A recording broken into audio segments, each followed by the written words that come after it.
Hello and welcome to Thought for November the 14th. Our readings are Ezra chapter 10, Hosea chapter 11 and Colossians chapter 2. And our thought is, I am ashamed and blush.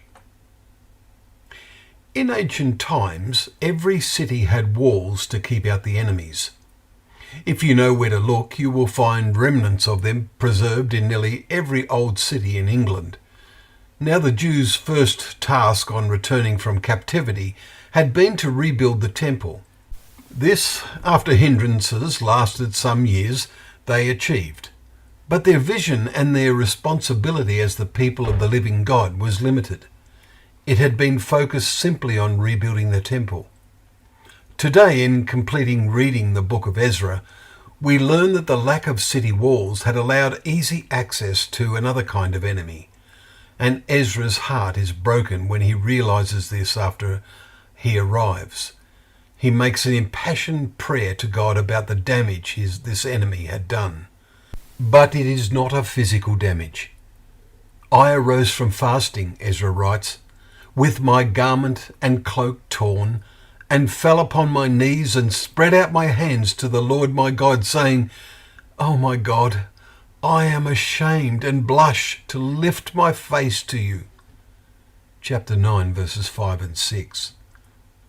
It is evidence his actions are in public, for Ezra prayed and made confession, weeping and casting himself down before the house of God, and a very great assembly, we read in chapter 10, verse 1.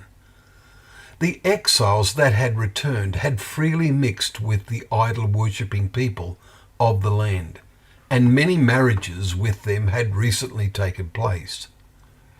Their spiritual integrity was seriously compromised. The final chapter gives great details of a great effort to change this.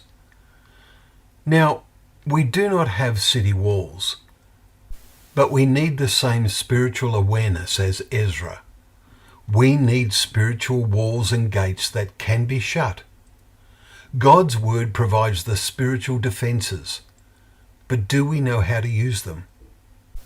A builder can have bricks and mortar, but they are no good unless they are put to use. As we read Paul's letter yesterday, we saw how we must discern the will of God for us. Ezra saw clearly what God's will was for him. It is interesting in the letter the Persian king gave to Ezra in chapter 7 verse 18 that the king had written, "Whatever seems good to you, you may do according to the will of your God." Sadly, the people had a narrow vision as to what that will was. And this is a lesson for us. Let us have a wide vision as from a mountaintop. A vision that is the result of really walking with Jesus. Then there will be no risk that one day we will be ashamed and blush. Well, thank you once again for joining us for Thought for the Day, where together we can open up the pages of God's Word, knowing that Word to be a lamp to our feet and a light to our path.